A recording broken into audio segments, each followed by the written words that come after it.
I made the mistake of reading Misery right before I watched it. Really? And it was disappointing to me after reading the book. Oh, you know what? I got so tired of hearing from all my friends and other people, in the book, she cuts his foot off. She only breaks it in the middle. I'm like, okay. Yeah, well, she uses like an axe in like the back of it or something. It's not the same at all, really. She cuts it right off, but so brutal. But yeah, I'm not gonna say, oh, the book is so much better. I should have paced myself. I just got sick of hearing that. I'm later like, okay. or something. But man, the book was incredible. Like, I'm gonna tell you, The Movie Stands is one of my favorite movies of all time. We've got to do it. Yeah. Let me tell you this: my parents were youth directors at the time, and they rented the movie for a youth night at our house, and we all watched Misery. Really? Yeah, it's not bad. I mean, it's got a little bit that's true. A little bit of violence, yeah. But here's the thing. Yeah. Here's the funny thing about Misery. So I'd seen the movie a bunch, and I had to do a book report. And my parents, for Christmas that year, had gotten me a 3-pack of Stephen King books, And Misery was one of them. So I said, I'm going to do Misery, the book report. So I start reading it, and I thought, I don't have time to read this. I'm just going to do it on the movie. How different? Because at the time, besides the axe thing, my God, I didn't know. Well, apparently, my English teacher had read the book. Because she said, Shannon, this was a really good report on the movie. Oh, Shannon. I was like, see what had happened was. True. So I gotta see. Yeah.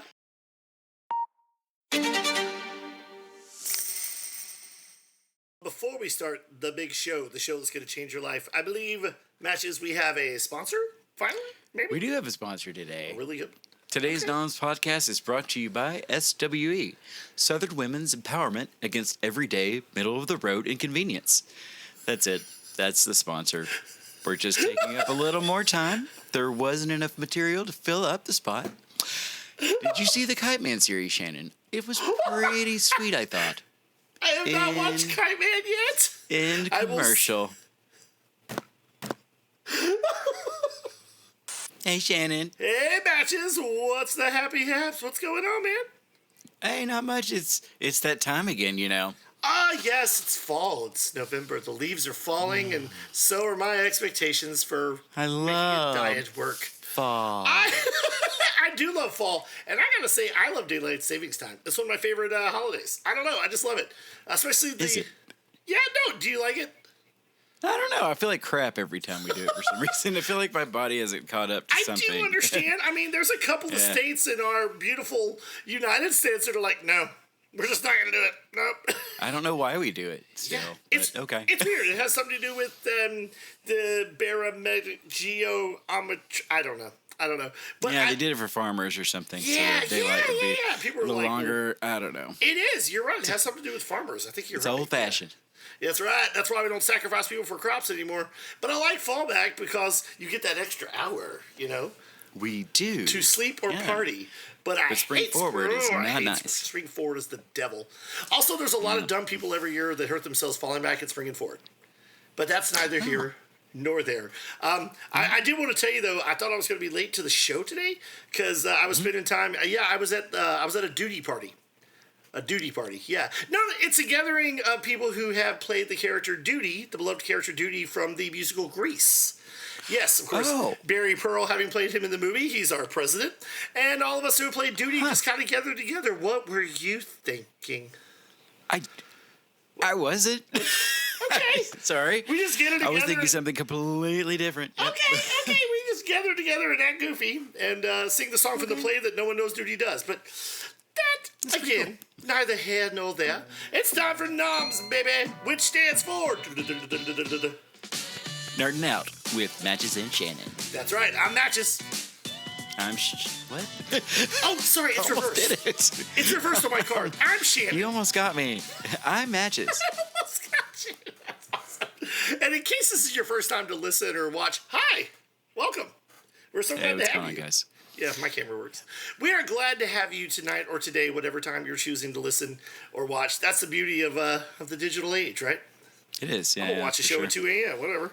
Yeah, so we are NOMS, and what we do is we take the awesome critical stylings of the two greatest film critics of our time, I would say, Siskel and... Egbert. Siskel and Ebert. That's right. Siskel and Ebert. Yes, and we watch clips of their reviews, and we talk about the movie they reviewed, and we see if we liked it, if we didn't, if we agreed with them, if we thought Ebert's sweater made him kind of look, a little drawn out that day, whatever. If Siskel's head was shiny, we talk about all kinds of things with the movies. We have fun, we have a good time, we go home, we talk, no big whoop, whatever. So we got a doozy of a toozy for you today, don't we? We got a November. We got an interesting show. We do. We have probably the. It's more of an experiment. Okay. I feel like our whole show is an experiment. It is, yeah. I feel like I don't know. I don't want to bore these people. I don't know how much they like this movie. I don't know how much they like these movies. Maybe they hate these movies. Well, we've got two of the most action-packed, violent, graphic films of all time. Okay, we have got the bangers known as. Still Magnolias and fried green tomatoes. Yes! Why are you saying that so trepidatiously? I'm going to be honest with you. This is something that some dudes have tried to take my man card for. I love Still Magnolias, personally. It's definitely one of my favorite movies. It's in my top 20 for sure. And you would think... It is what it is. It is what it is. It's great. It's an action movie in its own right. It's a talkie. Yeah. And Fried Green Tomatoes is very entertaining. And I can watch them... Yeah, I can watch them both with my wife. It's great. We can quote it. Still Magnolias is incredibly quotable. So that's right. As is Fried Green Tomatoes. But yeah, both slices of Southern... good old life and lessons, and man, they're great movies, I think. Yeah. We're going to see if Siskel and Ebert agreed or disagreed with us. Sounds good to me, yeah. All right, that sounds good. Yeah, either that or we could just stand here and do our best impressions of mimes. Okay. Yeah. Oh, there we go. Yeah. See, that's why I failed as a mime. I'm like, I'm in a box. I'm climbing a rope. Oh, it's windy. Here we go.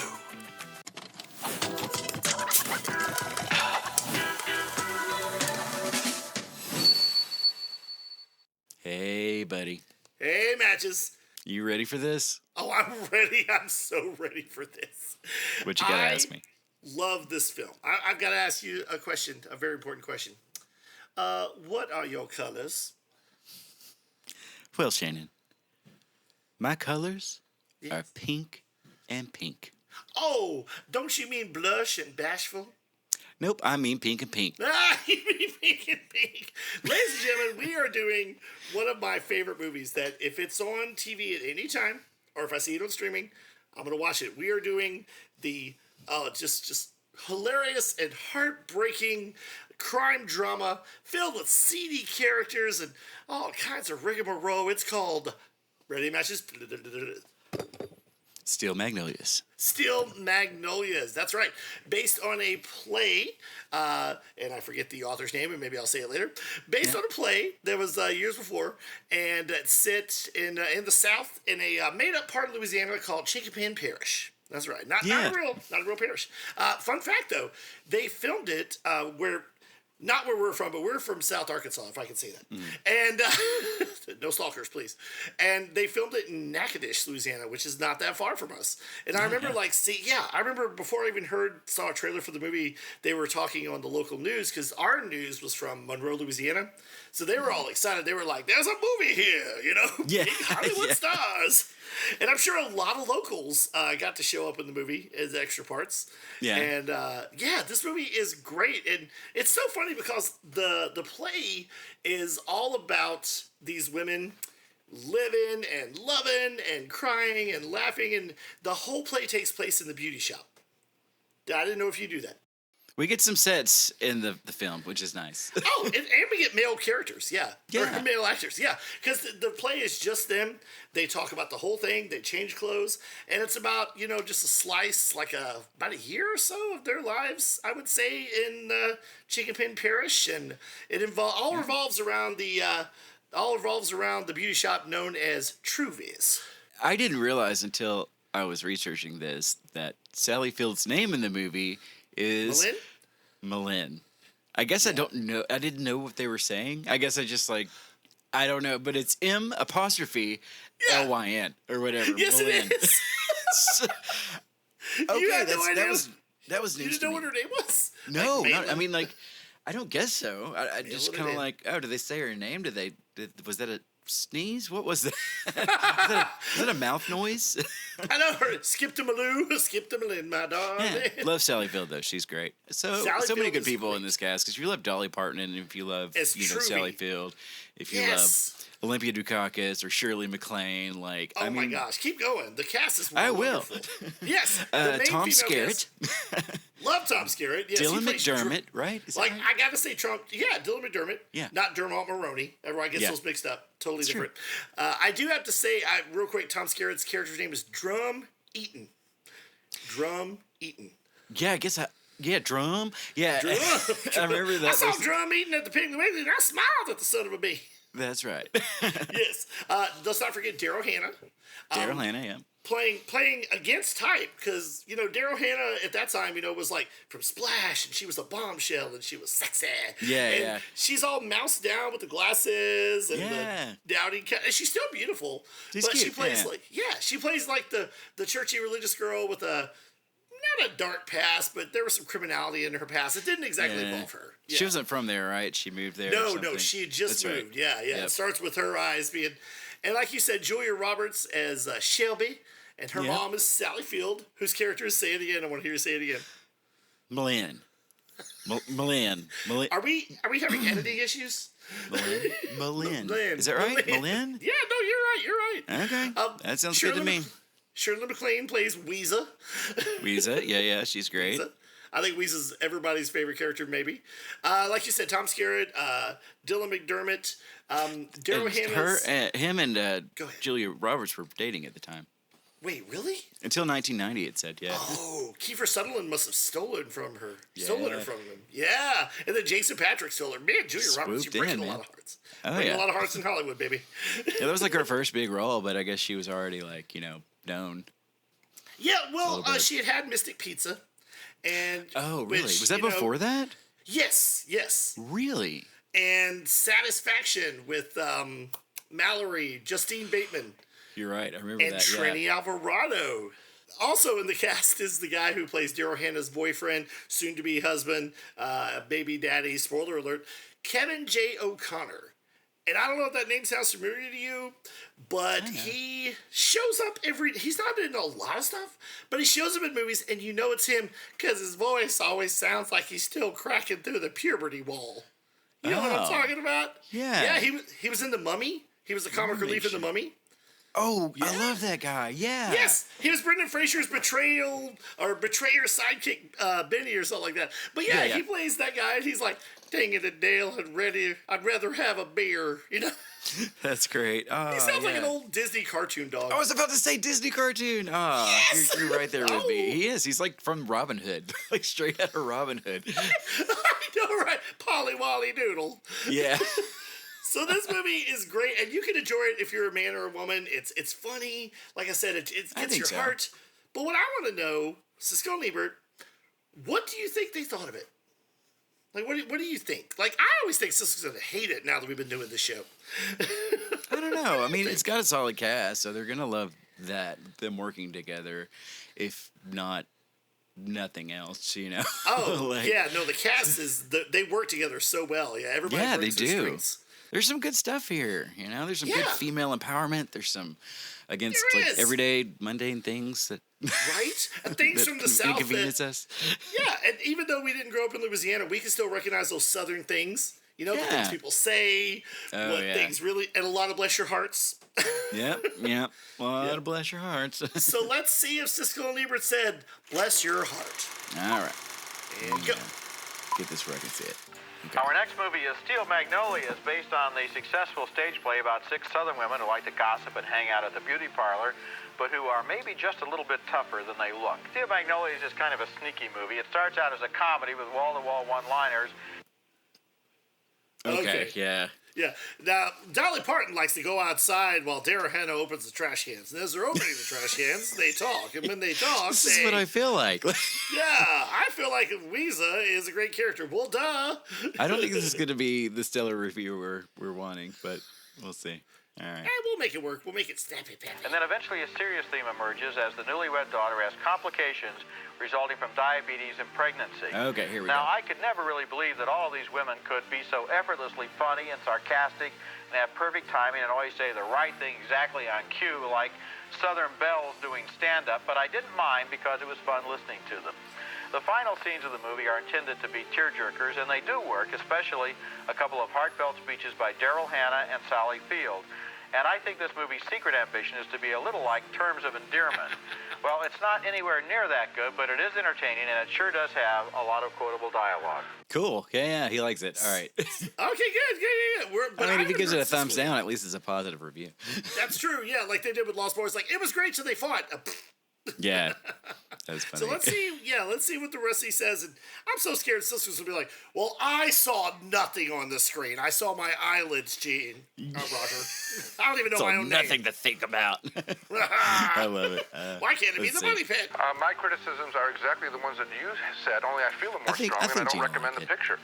I think it is Southern Belle The doing anticipation's stand-up, killing. except that the centerpiece of this film, unlike Terms of Endearment, where the disease that Deborah Winger contracted was sort of an add-on and wasn't really critical to the beauty of that story or to the relationships depicted. Oh, I Here, disagree with your wait a entire second, wait a interpretation second, of Terms of wait a second, Endearment. Wait a second, go ahead. And you would have interesting people in Terms of Endearment. I'll be on that. You could remove it, okay? Oh, well, that's...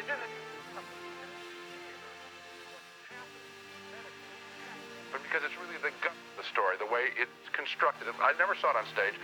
The film, it is the back half of the film. That's unfortunate because it's so apparent what's going to happen. It's so well foreshadowed that everything that's been manufactured. And so I see manufactured comedy followed by It is a manufactured movie, manipulative movie. All I'm saying is that really good individually and with each other. Some really witty dialogue. For example, Dolly Parton saying that one of the things that sets us apart from the animals is our ability to accessorize. Now, that's a funny line, and there are funny lines in the movie. And so I enjoyed it on that level, while at the same time agreeing with a lot. In a sense, we saw the same movie. It's just that I liked it more than you did because I liked what was there. You didn't like the there, right? Well, then we didn't see the same movie. No. Okay. Don't try middle ground here. I wouldn't recommend this picture to a friend. Yeah, we might have to have some subtitles.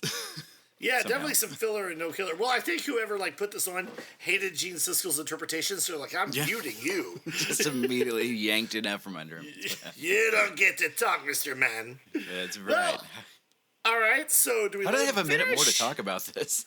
My gosh. I bet there's going to be an epic fight here in a second. So Yeah, Gene, can you kick a corpse anymore? It's dead. Quit kicking the horse. we'll just cut it if it's no good. Let's see what's going Sounds on. I And thought that three, two, there were individual moments by a couple. Dolly Parton, I think, hit everything perfectly. Well, okay, let me. She hit everything perfectly, but then Shirley MacLaine is trotted out as a curmudgeon all the time. She's fine. She's fine. She's wonderful. No. But She's a wonderful actress, Yes, but she's good what at this she's movie. forced to do. What I was reminded of as I saw this movie was the fact that Dolly Parton, who has been used rarely in the movies and sometimes completely I don't know wrongly, why. like in Best Little Whorehouse Yes. in Texas, is a wonderful movie comedian. I wish we saw her 2-3 times a year. I know that at Oscar time, Sally Field is going to get an Oscar nomination because she has the most emotional role. Well, I'll tell you, the best performance in the picture I thought was Dolly Parton's. I think she is a special talent, and it's good to see her used that way. No, not so much for the film. I didn't care for it. I think you're right. Okay. Okay, yeah. All right. Well, all right. In case I mean, you're I'm just glad now Ebert joining liked us.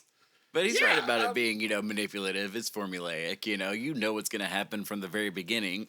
Like, Yeah. you're especially waiting if for you've it and seen you're the- waiting to cry. Like, that's what people want. If they want something to cry about, they want to know it's coming. They want to get ready. It's exactly what Dolly Parton says at the. All right, if you don't want spoilers, close your ears right now, but keep listening and watching. At the funeral of Julia Roberts' character, Paul Shelby, Dolly Parton, because they laugh about something, and she said, "Laughter from tears is my favorite emotion." Or something like that. And that's Yeah. the whole gist of the film. It is a slice of life in these women's lives. And yeah, you could call it formulaic or soapy. I never felt that way. I thought it was really good. I don't say that in a mean way at all. You know, no, just as formula's good sometimes. that's fine. You know. Yeah. I mean, And superheroes have you ever have been to formula. a Southern ladies barbershop? They're all quick. They're all. Well, yeah, any beauty shop or barber shop, no matter what people are there, are always the center of, like, you know, the town, the conversation. You know, it's like a country club. It's like a city council. You know, you get all kinds. You get the hot goss. You know, because I can't tell you, this movie reminded me of so many times that I went with my mom or my grandma's to the beauty shop. Yeah. And I try to entertain myself, but I would hear all the good gossip and all the good, let me tell you what I heard, bless her heart, that kind of thing. Yeah, it's the same stuff. Yeah. Yeah. It's a place to get. It's like the modern day salons, if you will. You know, salons were where, you know, fancy people back in the day went before they had TV to go talk about life and culture. Absolutely. And Ben Franklin, is he wearing a wig? Probably not. Yeah. Yeah. So yeah, no, I disagree with Siskel tremendously, and I disagree with Ebert in his. He wasn't negative, but in his negative part of it, you know, I guess I just love this movie so much. You know, my sister bought it on VHS, and Really? But yeah, put it in the family VCR in the living room, and I thought, and at first I was like, oh, stupid! It's all a bunch of girls. I don't want to watch this. By the end of it, I was like, this movie is great. Really? And I Even back would then? watch it without her. Yes, even in 1990, I would watch it without her. Yeah. I would watch it with my parents. Yeah. And Okay, they bought it on VHS. They bought Fried Green Tomatoes on VHS. They bought Nice. Beaches was one of their favorite movies Beaches. ever. Yeah, I watched it recently. There's a lot going on in Beaches. There's a lot. Like, Well, it's funny you should mention that, because I just wanted to know that. Did you ever know that you're my hero? boop, boop. You can't mention Beaches without talking about tearjerkers for sure. That's You know, right. like, We had this. I had the Beaches? soundtrack. Like, Oh, okay. oh, it was great. awesome. I played the crap out of that on my little Walkman.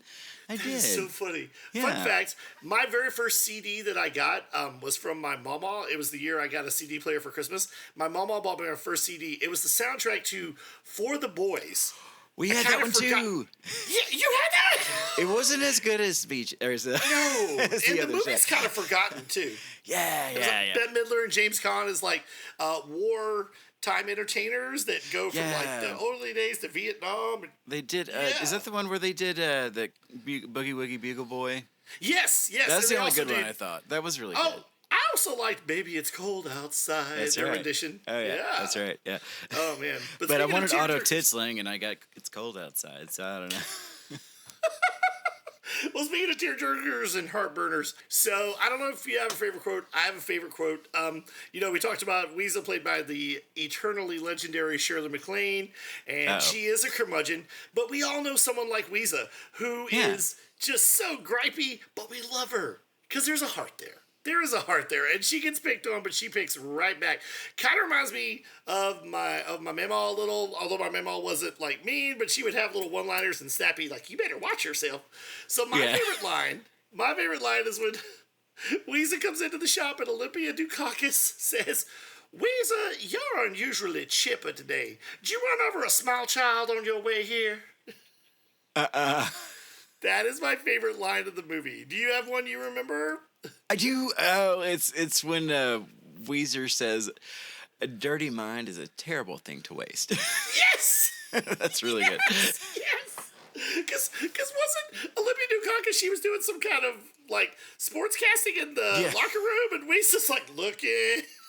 Yeah. They are the Thelma and Louise of this movie. They are like They are. No, they're really They are good. great here. Yeah. Oh, and Dolly Parton telling her husband, played by the playwright and awesome actor Sam Shepard, the late great Sam Shepard. That's right. Yeah. He gives her a second store in her beauty shop, and she goes, "Spud, I'm a chained." Oh yeah, that's so good. Oh man, so many great one-liners, so many great characters. It's just so good. And I mean, when Shelby and Julia Roberts is so great because she's not supposed to have a kid because of the diabetes, but she has one anyway because she's a tough cookie. And unfortunately, that leads to her demise. Yeah, I mean, I guess it's not a problem now with medicines and insulin and all that kind of stuff. I guess. So But yeah, no, my mom had to explain it to me, like what was going on and everything. And it was so sad. But at the end though, like when they have the funeral and then Sally Field's doing this great emotional speech about, she just wants to punch something. Mm-hmm. And Olympia Dukakis grabs Shirley MacLaine. She goes, "Here, Boleyn, hit this." Oh, that's right. That's the and they all line. start laughing. So and we just like, "Have you lost your mind?" I love it. Oh, and not to mention the can of worms. I don't know if you remember a lot about the can of worms. That sounds familiar. What was Yeah, it? she's talking about old romances. Yes, yes. She's like, "I don't feel like opening a can of worms." I do have a fun fact to tell you. In this play, the original cast when it came out, and I don't know if it was Broadway, but it came out. The first theater was out. You will never guess who played Truvy. Oh, it's an actress you texted me about recently. Really? One that is not a household name, but she's done a lot of great TV work. Margot Martindale. Are you serious? Yes, Margot Martindale played Truvy in 1987. I was gonna say Jean Triplehorn, but no, not Jean Triplehorn. Sorry, so close. So close. No. She played the Christmas Queen. No, caught with her tinsel down. Oh, Again, so quotable. Yeah, she played her, and then in the revival after the movie, I think Delta Burke played Truvy, and Rebecca Gayheart. Yeah, Rebecca Gayheart played either Daryl Hannah's character or Shelby. And there's a lot of big stars that did the revival and everything. And then there was a Lifetime version with an all black cast, and that was pretty cool. It was the same. It was the same movie, same lines. But Alfred Woodard was Weezer. I never saw that. That's crazy. It was pretty good. Jill Scott was Truvy. Yeah, so it was the same movie, but it was good. Really? Yeah. Ah, that sounds good. Yeah, I'd watch it. So, Steel Magnolias, movie that meant a lot to me growing up, because it was one of those things that I could watch with my sister, and we had movies that we watched together. We didn't always get along as we got older, but we had movies that we could share, and that was a nice moment. Did you like watching it with your parents? And yeah, I did. Like I understood it as like their movie, but also I enjoyed it myself. Right. I like to play games and watch kid stuff. I was like, adult things are over there, and kid things are over here. And that was kind of like my breakthrough to the adult world, I think. Yeah. Oh, that's funny. I don't know if this movie was before or after Pretty Woman, but I feel like this was Julia Roberts' 1-2 punch. Yeah. Wait. Pretty Woman, was it 89? See, 92? I feel like Pretty Woman was 89 as well. Yeah. Yeah, so maybe it was like the best year ever. Okay. Do you know she was nominated for an Oscar for Pretty Woman? Yeah. Yes.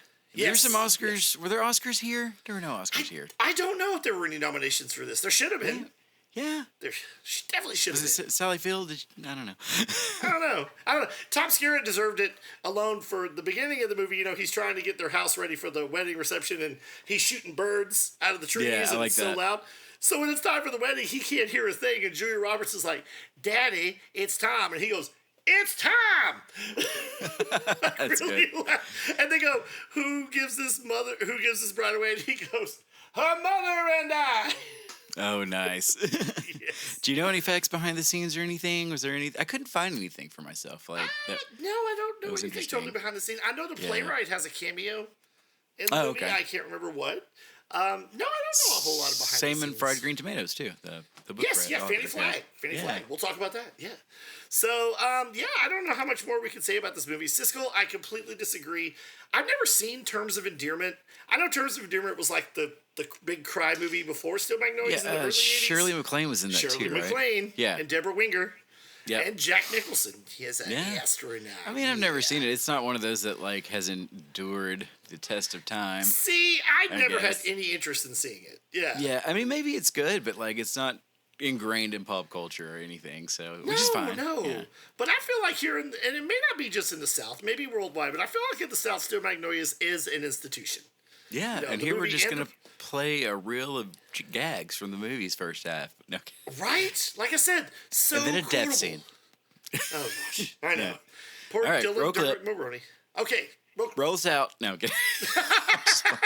Roll that beautiful death footage. Got you. Okay. You got me. Before we leave, what do you give Steel Magnolias in the rating? Okay, yeah, I give it a 3 Remington Steels out of 4. Remington Steel Magnolia would have been a great crossover. Mm-hmm. I'm going to play Bond one day. Yeah. I give it 5 can of worms out of 5 can of worms. That's good. This, open up a can of worms. Yeah. There you go. Let's open up that can of Yeah. worms. I think this that's movie good. is great to me. I can watch it anytime. So, all right. So what's next on our southern tour tonight? Oh, man. Coming up later, we've got a little bit of fried green tomatoes. Tasty. And in between, we have intermission, I believe. Yeah, and our video movie corner pick of the week. It's sometime. Yeah, it'll be coming up. Oh, that's up next. Okay. Shannon, it's time for my favorite part of the show. Do you know what it's time for? Yes, I do know what it's time for. It's time for bikini for season. it? What is going to be hot this year? Oh. I No, don't know it's about not. No. bikinis. Oh, No. it's time for food criticism. Nope, we don't do that on this podcast. Oh, I know what it's time for. It's time The for video movie corner pick of the week.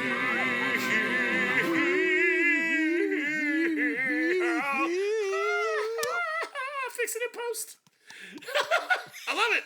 Video movie corner pick of the week. This is where me and my good compadre Matches, we take a movie or a film that Siskel Ebert probably didn't review or whatever, because it was later maybe, and we suggest it to you that you would enjoy a film that we enjoyed. So it's a good segment. I like it. It's good for the kids. Yeah. Oh, yeah, I love it. It's great. It's my time. I think it's our highest rated segment if you ask me. Probably. Yeah, I'm the I would only watch one you this should one. ask. I would watch this over and over. I Let's do it. do. All I right. got no choice. I got a glitch. Well, Shannon, my video corner. I'm sorry. Oh, do it. I'm ready. My video movie corner pick of the week is The Substance. Oh, I have not seen this yet. I have seen it twice already this week. Okay, I want to hear it. Tell me. The Substance is a delightful romp with Demi Moore Oh, Demi. and Margaret Qualley. Daughter of They Andy star- McDowell. Go ahead. That's right. Yeah, she's the daughter of Andy McDowell, doctor. my favorite. Yeah, I want to have her on sometime. She'd be great. Sure. Oh, let's see. Oh, there we go. They star in this redonkulous body horror, dark comedy thriller thingy that is really hard to explain without giving it away. Gotcha. So, yeah, it's great. It takes a stab at Hollywood and aging and you know what people will do to remain beautiful. It's kind of a modern day Dorian Gray. I bet. Oh, okay. That makes total sense then. Yeah, No, it does. I'm not being sorry. That makes total sense. Kinda. Yeah, Bless in a your way. heart, If you're not Matches. scared of like intense body horror, like some of Cronenberg the most, but new, but now. Oh, And okay. people say that, and you're like, oh, okay, well, this will be nothing, and it was actually really good. Wow. Okay. Yeah, there was some good stuff. Some stuff I had to cringe at a little bit, like, oh god, oh no, okay, oh wow, that was great, but Your reaction's That's pretty much my review of this movie. Is like, oh, Oh, Lord have mercy. yeah, but you'd love it. I mean, Yeah. I think you'd love it. I do It's wanna really see cool. Dennis Quaid. This is probably his most eccentric and best performance in Okay. a long I time. do love He's Quaid. I have a special intense. place in my heart for Quaid. Awesome. yep. Okay. I love that. That's awesome. Yep. So, So- yeah. So where can What do people you find like, it? Shannon? What do I like? Oh, sorry. Walk on the beach. It was long walks. newly available to rent digitally, so I purchased it on Fandango at home for $20. I Nice.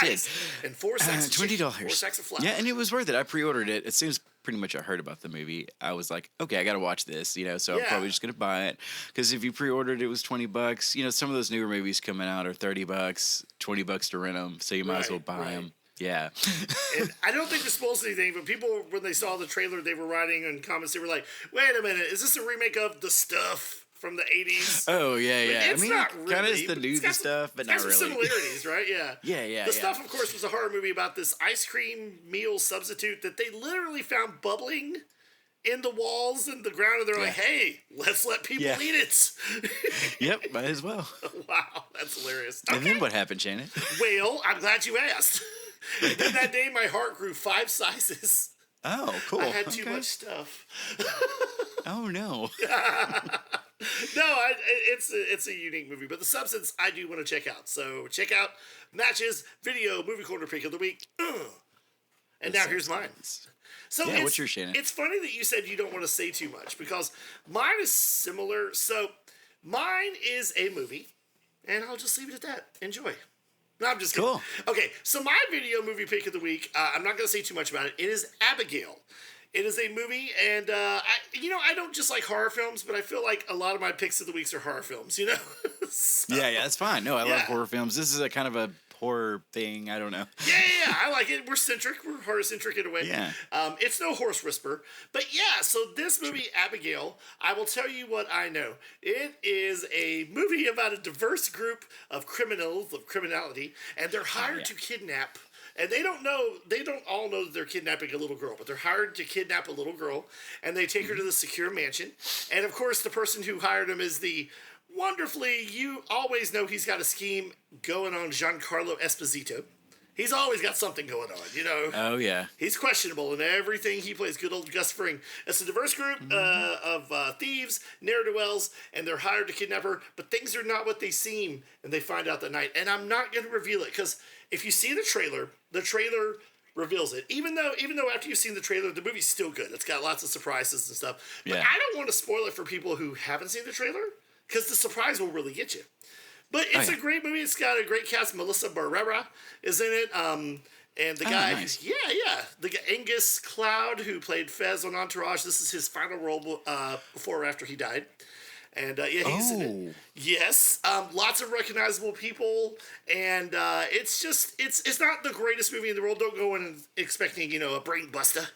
But it's fun. It's a fun horror film. It's got good gore. I've never seen the trailer, and they just tell you everything in the trailer. Yeah, so you think there's going to be a little more, but I heard there was just a little more. I mean, it's not like there's huge twists after you've seen the trailer, but it's still worth seeing, even if you've seen the trailer. Yeah, it's real spooky to see that girl say, what was it, like something, I'm sorry about this. I'm sorry about what's going to happen to you tonight.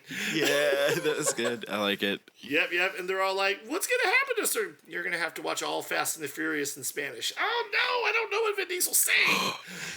Oh. Los Familia. Yeah.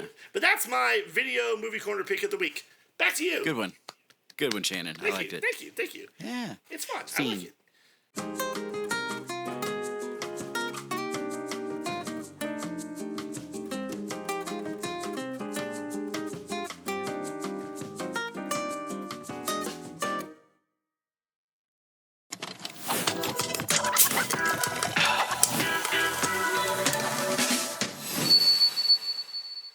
And we're doing fried green tomatoes. Tawanda!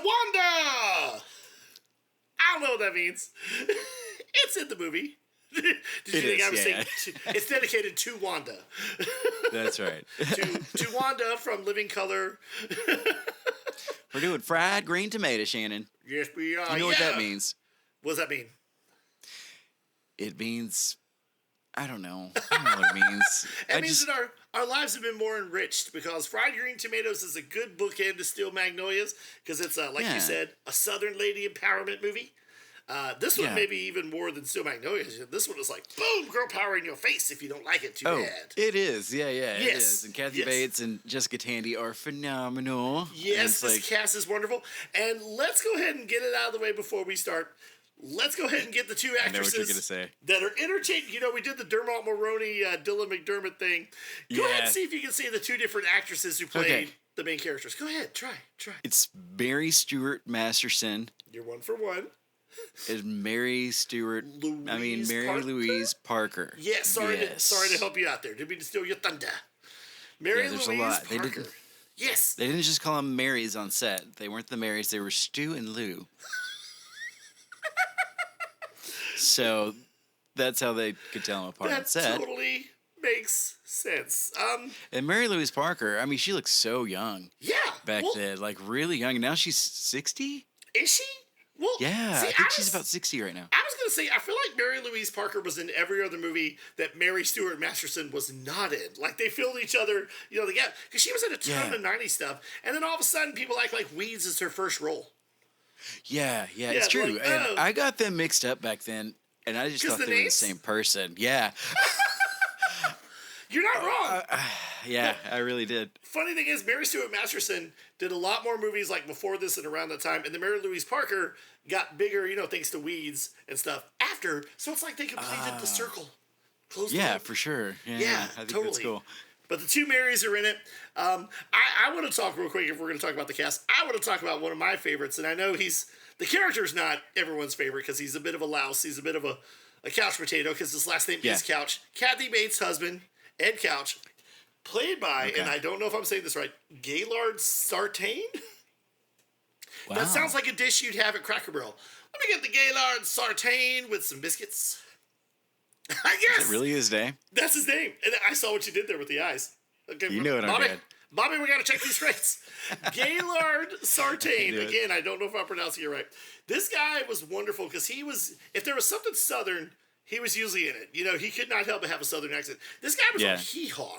That's how country he was. He was on Hee Haw. He was. He was on Hee Haw. He played the big guy. Where are you tonight? Why did you leave me here all alone? Wow. I searched the world. Okay, my mind is blown because I've known this guy from that.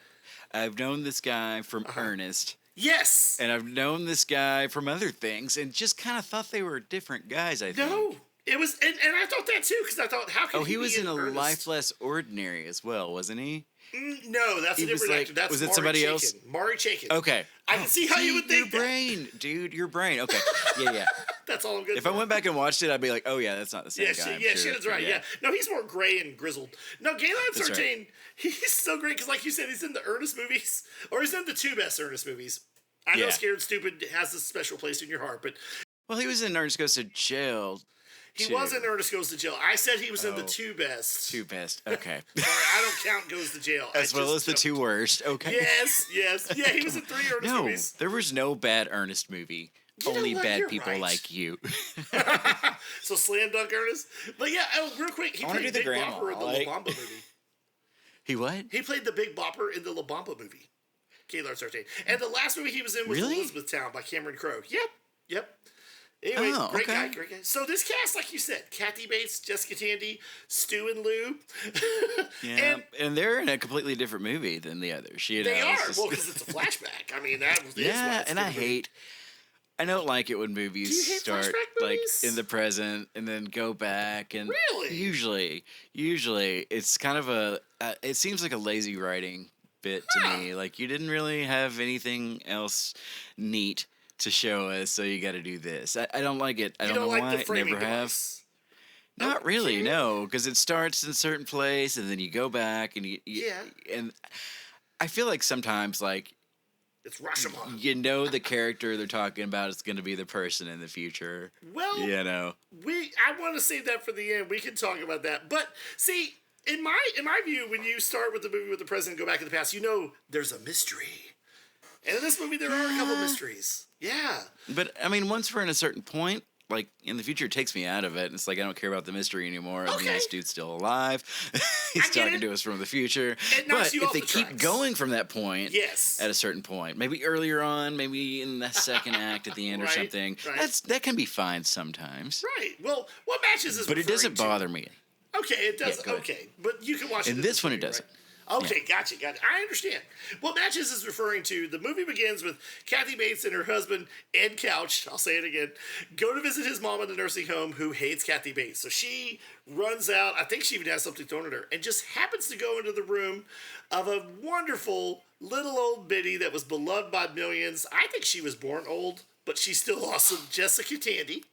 That's right, Jessica Tandy. And you know what? Even when she was younger, she looked just like that, without the older being older. But she was very thin. She had a thinning face. Like she was in The Birds. Did you know that? No, she was in The Birds. Yeah, she was in The Birds. Yeah, well, she had grayish hair. She played like the grandma or the mom or something. Still back then, I don't know anything she was before Cocoon. That's weird. I know. I didn't either, and I found this out recently. Yeah, so she was in plays. She was starring opposite huge stars back in the day. She was a very big theater actress. She reminded me of my Aunt Bessie. She kind of looked like her, kind of sassy. Yeah. But, everyone kind of has an older aunt that looks like her. I think, like your great aunt. Yes, everyone has a grandma that's one of the Golden Girls. Hopefully, it's not Blanche. Yeah. I mean, that's fine. You do what you want, sister. You know, it's your life. That's right. We are Blanche's age when she started in the Golden Girls, right? Yeah, I feel like we're Wilford Brimley's age, too. Yeah, when he was in the Thing, for sure. Oh, yeah, for sure. Yeah. When was Cocoon? Was Cocoon was early the 80s? mid-80s. 84? No, 85, probably 6, 86, 87. Okay. Yeah, they got Gutenberg. So, in this movie, Jessica Tandy's, she's telling a story to Kathy Bates, and the story, of course, like you said, flashes back to the 20s, right? 20s or 30s? Yeah. Something like that, yeah. At a time It's a long time ago. It was a long time ago. In a place I don't care about. Well, it flashes back to this time when, it's just sometimes there's good times and bad times. I want to say this movie is based on a book called Fried Green Tomatoes at the Whistle Stop Cafe. It is, yeah, by Fanny Flagg. And the movie in the UK was also called that. Oh, okay. Yeah, they dumbed it down for tomatoes. American audiences because it's too many words for us. I know. They also, in England, it's Harry Potter and the Philosopher's Stone. Yeah, that's right. But apparently but that would make sense to us. Yeah. No, it would not. No, we're more sorcerers. I always wondered how titles change. But yeah, so it's based on a Fanny Flagg book. And Fanny Flagg wrote a lot of books, and she also was like a bit of an actress, too. She was on The Match Game a lot in Hollywood Squares. She was. She was in The Match Game. She was in Fried Green Tomatoes. She was in something else that I saw. She did have a cameo. Let's see.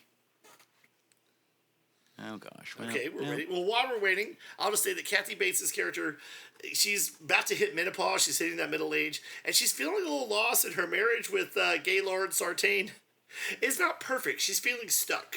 And Jessica Tandy's tales of these two best friends in the 20s and their adventures kind of sparks her feminist, like her girl power kind of gene. Am I right? It kind of gets her going, I'm going to change my life. I'm going to wrap myself in saran wrap. That's right. That Southern women's empowerment against like small injustices. And that's right. Go ahead. That's right. Which I'm all for, baby. Me too. Man, it's always something big and like, I did it, every time. Yeah. Exactly. Oh, also in this movie is Chris O'Donnell in an early role. You may forget that. Really? Yes. Oh, I did forget that. Yeah, he is. Yeah, I forgot about that. He gets killed by Mary Louise Parker's hat. He does. She orchestrated it. Her hat flies off. He goes to rescue her hat, gets his foot stuck in the train track. That's right, and they can't get him off. Oh, man. And you can see the hat in the background going, No. Yeah, how popular do you think this movie was, Shannon? Man, when it came out in 1991. Let's see, 1991, December. This movie was huge because the book had to have been huge, amongst readers. I think this movie was extremely popular, and not just with women. I mean, and not just with Southern people. I mean, all kinds of people could connect to this movie. So, what do you think? Was it very popular? What do you think? I know. I'm just asking you. Oh, okay. Tell me, how popular was it? Oh, let's see. Well, it was a surprise box office smash, y'all. The film was made for $11 million. Okay, was it a sleeper, as they used to call it? Well, not really. Well, I don't know. $11 billion doesn't seem like a lot for this movie, really. Yeah. Right? No. Well, it was shot all on location and, that kind of thing. So you got to have costumes and vehicles from the days. Probably fine. But the film eventually grossed $81 million. Yeah, I believe you. I believe you. And it was responsible. There was no actual Whistle Stop Cafe in in Juliet, the town it was based on. So after the movie, there have been several Whistle Stop Cafe franchises now. Yeah, there's one in Georgia, you can go to, that's near where they filmed, and I think, and the original was called the Irondale Cafe. Nice. Don't eat the barbecue. We'll tell you why in a little bit. Right. Oh yeah. Don't have the barbecue. Oh, I would be remiss. That man. They cooked that man. He's the best that man. This is the best barbecue I've ever had. Was that a button? I would be remiss before we get into the review that apparently Siskel and Ebert didn't, I don't know, we can't find it or something. Before we get into the review. They did do one, for sure. Okay, but we can't seem to find it. And it might have been in my research and stuff. I might have saw a YouTube video where they had a clip of it or something like that. Okay. But it was just a small clip. So I know it existed at one point, but it's not on the internet in its full form. Gotcha. We here at NOMS want you to know if you find this review at any time, please contact us at. Send it home. I would love to see it. Somebody's got this Yes. on a VHS tape, and you can convert that to digital video, Nice. or what have you. This is another movie that was introduced to me by my sister. She rented it when it came out, and I happened to walk by the living room VCR, and I was like, "Oh, that's that fried green tomatoes. Yeah, oh, Misery's in it. Misery and Miss Daisy." Oh. Yeah, it's true. Yeah. Yeah. And then, and I know this was 2 years later, but I gotta say, Mary Stuart Masterson, my favorite performance of hers is in Benny and June, playing June. Oh, yeah. The She Johnny was June. Depp romance, yeah. So, I like Iggy. I'm just going to say I like Iggy. It's fine. yeah. Good times, good times. Iggy's such a cute name, too. What was it short for? Was it short for Bridget or something? Imaging? I don't know. Was it short for Bridget? Imaging, something like that. Yeah. Mary That's Stuart right, Masterson plays the very tomboyish Iggy, and ain't nobody gonna hold me down. And she becomes friends with the very prim and proper and girly. Is her name Ruth? Played by Mary Louise Parker? Ruth. Yeah. Yes, Ruthie. I want to say real quick, though, in the flashback scenes, I would be remiss if I didn't say the name of one of the greatest actresses, legendary, who passed away a few years ago, Miss Cicely Tyson. Oh, did she pass away? She did a few years ago, yes. And I didn't know. She was the only reason I would ever watch How to Get Away with Murder. And my wife loved that show, and she would show up every 12 episodes as I love that as show. the Let me mom. tell you, You it love- was I know such you a love that show. it was a fun ride, and they It even tried was. something with the ending. Right? It wasn't great, but they tried a little weird stuff with that ending, and oh man, it was a soap opera all the way through. The title It was was true. Everybody got ridiculous. away with murder. Yeah. The lead in that, what's her name? Oh gosh, she's one of my I know. favorite people in the whole world. She's Suicide Squad. She's come Yes. on. She's Amanda Waller.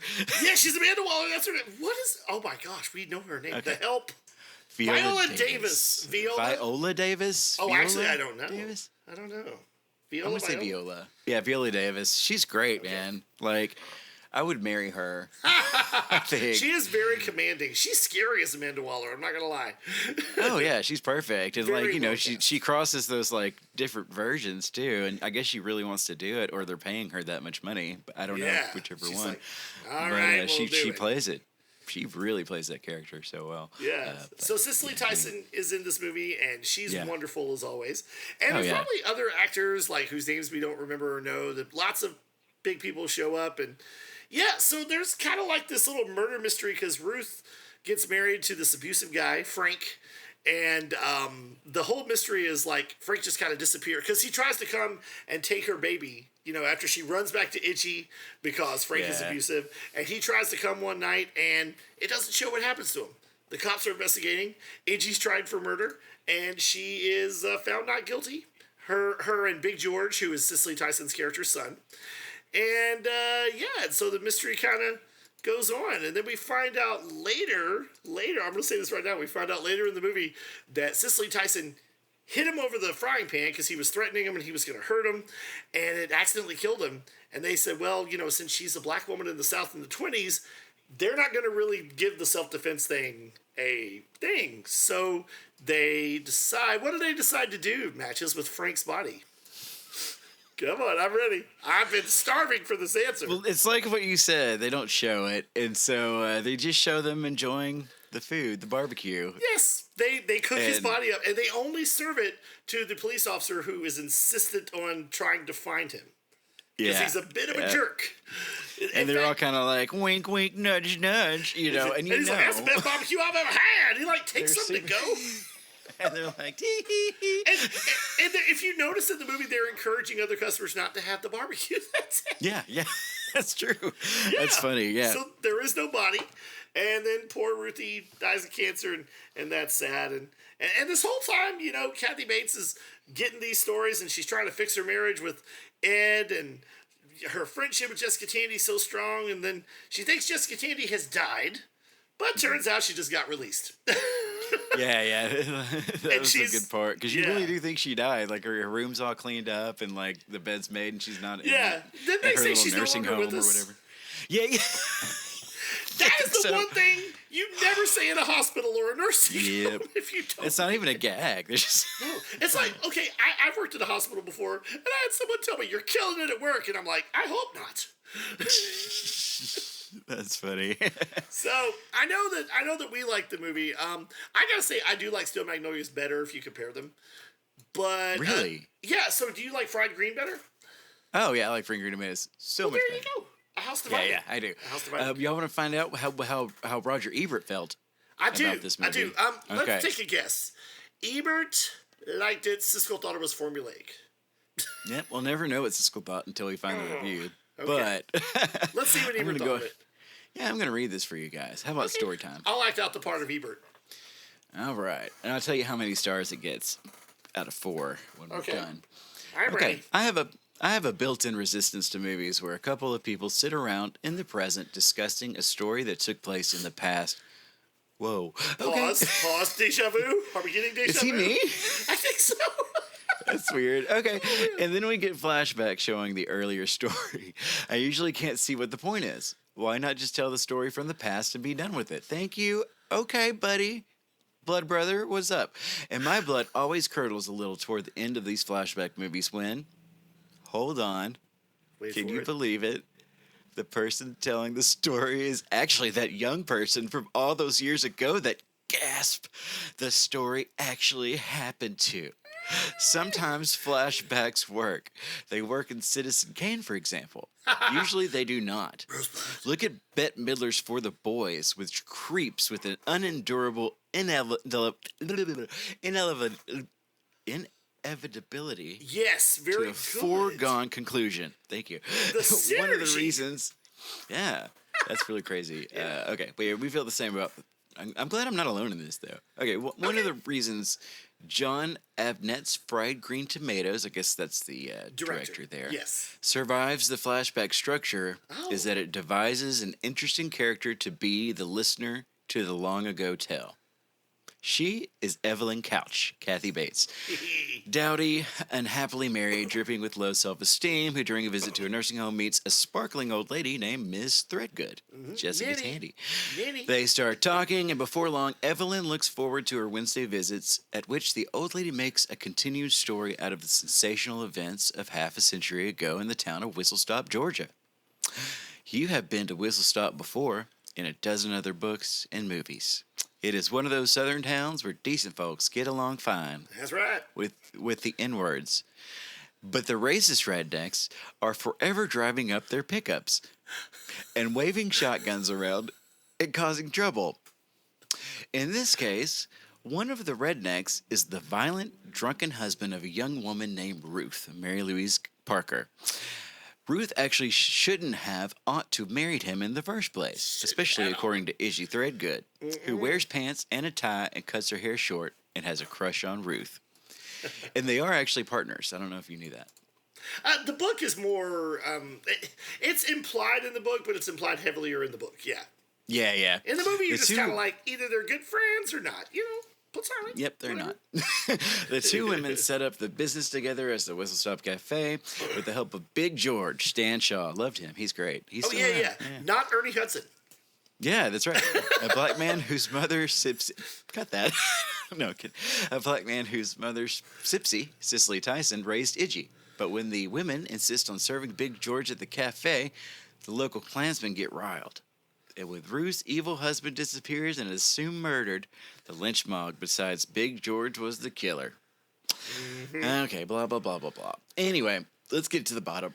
Fried Green Tomatoes is fairly predictable, and a flashback structure is a distraction, but the strength of performances overcomes the problems of the structure. I especially like Mary Stuart Masterson's work, but then I nearly always do see her in Some Kind of Wonderful. That's another one that's really good. Yeah, and I enjoyed the vigor in which Jessica Tandy told her a long ago tale about a woman not completely unlike herself. He gave it 3 out of 4 stars. He liked it, so. Awesome. No, the reason I said that Big George is not Ernie Hudson is because sometimes I would think I had seen Ernie Hudson in a movie and I'd think hard and it was him, and then I'd do vice versa. I also would get Dennis Quaid. I would also get like Dennis Quaid and Jeff Bridges and Kurt Russell. I would get them mixed up. Yeah, I would get a lot of them mixed up too. Yes. Yeah, I understand. I get it. So Ernie Hudson's great and Big George is great too. Yeah. That's right. it's funny you should say, all right, that's what I want to get into about. At the end of the movie, you're questioning, is Jessica Tandy's character Iggy? There's a mystery about that. Now, apparently Roger Ebert thinks she is, but she's not. A lot of people think she is. It's very vague. It is very vague, but apparently either Iggy is still alive, or, because Jessica Tandy talks about how she married Iggy's brother, had kids. Oh, she that's talks about right. all this other stuff. Yeah. So I've actually read, because I thought she's got to be her, but I've read like the people who wrote the book and the movie said, no, she's not. We laid the clues. They're just really hard to see. Okay. Somehow it is weird that she would know all the stuff that was happening, because where is Jessica Tandy? I don't see Ninny. Yeah. Not at all. Mm-mm. So either you think she's Iggy or she's not, but the people behind it say she's not. So do you feel that's she cool. is? Yeah. I mean, I wanted her to be, and I couldn't remember if it was or not, but I just assumed it was, I guess. Me too. My wife's a little confused too. She's like, I don't know, maybe. Well, if she said that she married Iggy's brother or whatever, like... Why would she make... And Ruth has a child that her and Iggy raised together, that Frank tries to get. Yeah. And yeah, I think she just wanted Kathy Bates to be like, oh, are you? And she wasn't, I guess. They never really answer it, no. No. Huh. That's interesting. I do like the empowerment of Kathy Bates when the two girls in the bug convertible. Let's talk about one of the best scenes of the whole movie. Go ahead. It happens twice, right? Is it the same people both times, or something happens to her at the beginning, and it's them, right, or is it something else? Oh, okay. So do they win at the beginning, and then she? I think so, something like that. Don't quote me on this. Tell the audience what's happened, Matches. Let's. Yeah. Well, she's not good at standing up for herself. That's for sure. Right. At the very beginning. Her husband doesn't notice her at all. No. He's just too interested in his football and being a man and having a very low IQ. Yeah, having his beer. Yeah, I don't know. And so these two younger women with, they had this early 90s, late 80s hairdos. And, oh, my gosh, they're smacking their bubble gum. And they pull into that parking space right in front of her real quick in their little convertible bug, And so there at the end, Kathy Bates starts rear-ending him. Yep. Well, before she rear ends them, what do they say to her? I don't remember. I remember they say after. I don't remember the whole word, but they say, "Face it, we're younger and hotter or something." Better, I don't know. Yeah, that's right. Yeah, Sudoku. because after she rams them, they're like, "Are you crazy?" She goes, "Face it, girls. I'm older and I have better insurance." Yes. And she starts getting her strength up, and she kind of stands up to Ed, who's not abusive, and he's a good guy, but he's also like, he doesn't appreciate her. He's not there. He's really just somewhere else. When he's there, he's not there. Yeah. You're right. And remember, she's knocking out walls in the house, and I think he's like saying, "What are you, crazy?" And I think she mentions the fact that she's got a sledgehammer in her hand. Yeah. Maybe you don't call her. And you know what? Kathy Bates with a sledgehammer, it's proven she is dangerous. That's true. Just ask James Caan. Yeah. I have one story about fried green tomatoes real quick. Tell me, they're delicious. Yeah, they are. We used to hang out at our friend, we'll call him Sam's house. Sam's house. He worked at the video store, so he'd bring home the newest things, the screeners, all that stuff or whatever. I know who you're talking about. I know Sam. Well, yeah, one weekend, we were sitting down waiting for the week's movie, We were smoking a lot. As we did back then. Doing what young kids do, zipping flies, smoking drugs, drinking. Oh, yeah. Cool James is there, Lovable old James. Lovable old James. Anyway, so Sam's like, "Yeah, I got fried green tomatoes." And we all just look at him, and our friend Braden, call him Braden, had within a couple of months had come out to us as gay. Okay. So when Sam says fried green tomatoes. So when Sam said fried green tomatoes, yes. Braden looks over at him and goes, "I'm not even that gay." And so we don't watch the movie. We watch something else. And it would have been fine. It would have been fine to watch the movie. Oh my gosh, that's but hilarious. it was just such a moment that I think we just did something else. It was pretty Pretty good. I don't think this was the same guy, but I remember one time in '99, a friend of ours that worked at the video store had the screener for what was it called, The 13th Warrior with Antonio Banderas. Yeah. Based off the Eaters of the Dead book. And so we're watching it, and I remember there's this part where, like, the bad guys are coming, and I yelled out, "Women and children and Antonio's fest!" Oh, that was good. That was really good, yeah. Yeah. You used to do stuff like that all the time. I did. I apologize.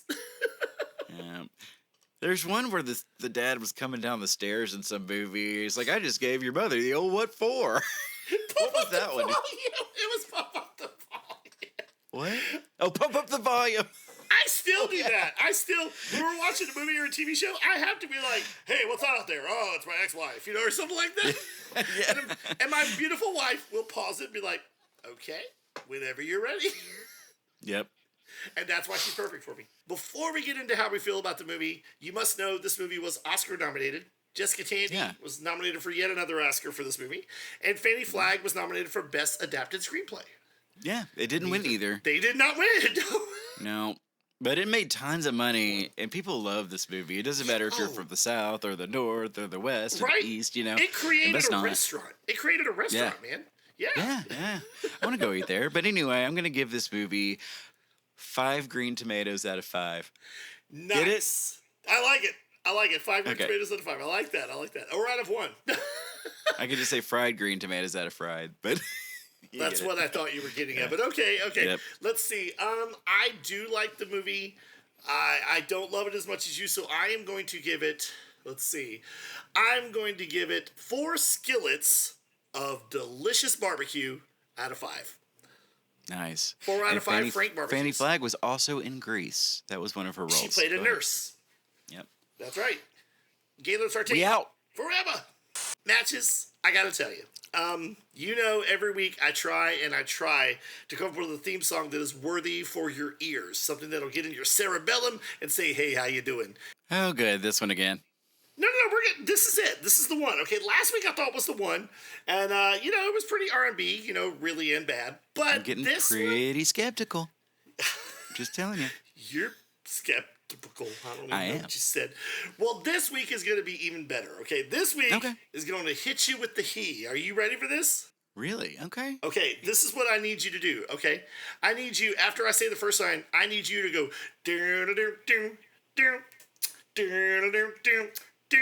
not too loud, but just enough. Can you do that? I think so. I'll try. All right, here we go. All right, here we go. NOMS is what we love. I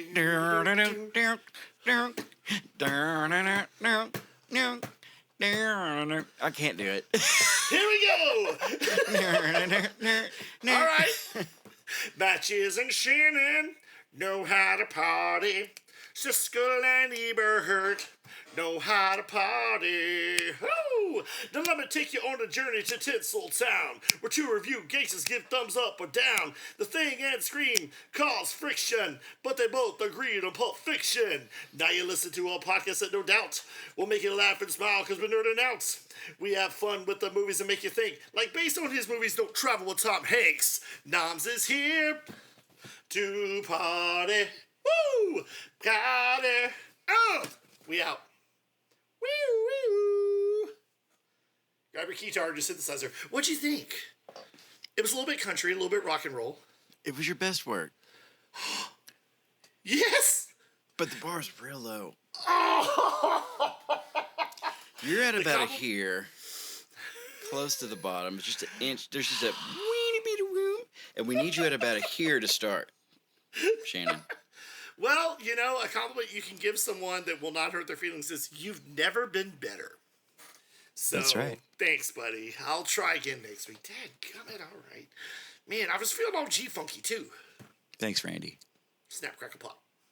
Buddy, what is that? Oh, hey, Matches. I was just sitting here in my 2 signature colors, blush and bashful. And I was just enjoying some delicious barbecue that my wife went and got me from the Whistle Stop Cafe. It is divine. It's the best I've ever... Oh, what? The heck? What is that? Is it a sock? A sock? A sock is in my barbecue. Oh my gosh! And you know what else? Oh no! Bart Simpson keychain was in the barbecue. No! I gotta ask and my a wife. sock though. I'm more worried Yeah. about the sock, Shannon. I mean, it's my size. I need to ask my wife where she got this because it is so good. Yeah, and I was gonna comment. Like you said, you were wearing blush and bashful, but I see white and gold. I appreciate that. I don't know. Huh, See, it's- why did it go? Maybe it's up to interpretation, you know? maybe. Blue, Yeah, green, what color's the dress? I don't know. yeah. Either That's way, weird, it works. Yeah. I like it. Well, that was fun. I think we had a good It was time. fun. Yeah. Dude, I'll I send you like some these of movies a those. lot. Those movies Yeah, are thanks. great. They are, and and I don't want to sound stereotypical. You know, when they first came out, you might be like, "Oh, those are chick flicks," but you know what? Yeah. Anybody can enjoy a chick flick. Yeah, that's true. Like Anybody can enjoy a horror movie. Anybody can enjoy a. these are comedy. more than just that. I think there's a lot Oh, more it to them. transcends it. Yeah, like Yeah. the first time I watched When Harry Met Sally, I just thought that was going to be the silliest little dumb movie. Okay. But it had so many parts to it, and it was just like not at all what I thought it was going to be. I think. Yeah, agreed. Yeah, I mean, I remember the trailer for Get Him to the Greek with Russell, Russell Brand. Yes, Russell Brand. Jonah Hill. Who I always think sounds like he's asking the question like, I don't know what movie I'm in. And Yeah, the yeah. trailer looked terrible. It had horrible jokes. Yeah. So I had to preview it for the movie theater I was working at, and it was funny. It was hilarious. It is funny. Yeah. Yeah. Now, I'm not going to mention that P. Diddy was in the movie giving them drugs and chasing them, but Oh, that's right. that didn't Yep. age. But you know what? He was the worst part of the movie. Like, you could have excised him in the movie. That's would have true. worked. Yeah. Yeah. So, there you But go. he was That- playing himself for real. Yeah. He really was. That did not age too well. Yeah, and I guess in that he was playing that character, kind of playing the character he played in Jason Segel and Kristen Bell movie. Forgetting Sarah Marshall. Are you talking about Jonah Hill? No, it was not the same character, actually. No, not Jonah Hill, but Russell Brand played Russell the Brand rock was star. yes, it was a Yeah, yeah. spinoff because later in the movie he sees a trailer for Sarah Marshall's new show and says, "Hey, that girl, I used to do it with her. That's right. Yeah. I look like a space Jesus." That's not for me to say. That's for someone else to say. Nice. But you know what? I think we've done enough damage here today. We want to thank you so much for listening. We're going to have an even better show for you next week. It's going to be in our top 7 for sure. I can already feel it. Oh yeah. I want to Yeah. go home. I just want to go home. You are home, Dorothy. Okay. Oh, nice. Yeah. Well, hey, if they want to contact us, if like Gene Triplehorn wants to show up and serve us some fried green tomatoes, or if Mary Stuart Masterson wants to come up and tell us what she's been doing for a while, what should they do, Matches? They should contact us Wait, let me give you some dramatic music. Okay. at nomspodcast@gmail.com. You can comment if you're watching this on YouTube. You can now comment if you're watching or if you're listening and watching this on Spotify. Leave us a comment. We'd love to hear from you. Tell us how bad we are. I'm waiting for you. Waiting for you, baby. Yeah, tell us that. And if you want to sponsor us, we're always looking for real sponsors. Yeah, that's true. Well, this has been fun, buddy. It's been a crazy week. We lost some time. We lost a president. No, it's going to be quite the results. We're man. going to see what's happening. I had a good time. Did you have a good time? I had a good time, depending on who's president right now while you're watching this. Hey, either But- way, we will endure no matter what. That's But right. it's been a good show, and We'll move to Canada. I'm moving to Canada, yeah. Seriously. I'm going to Guam, just like Chandler Bing. I'm going to Guam. Yeah. Well, guys, thank you so much for listening or watching.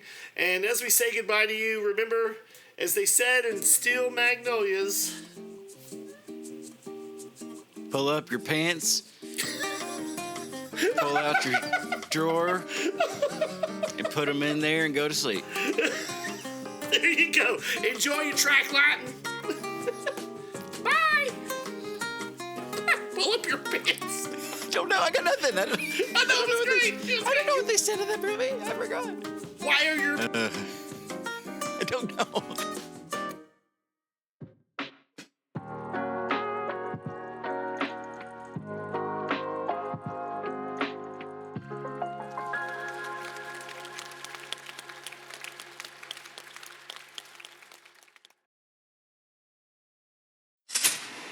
nom. Nom nom nom.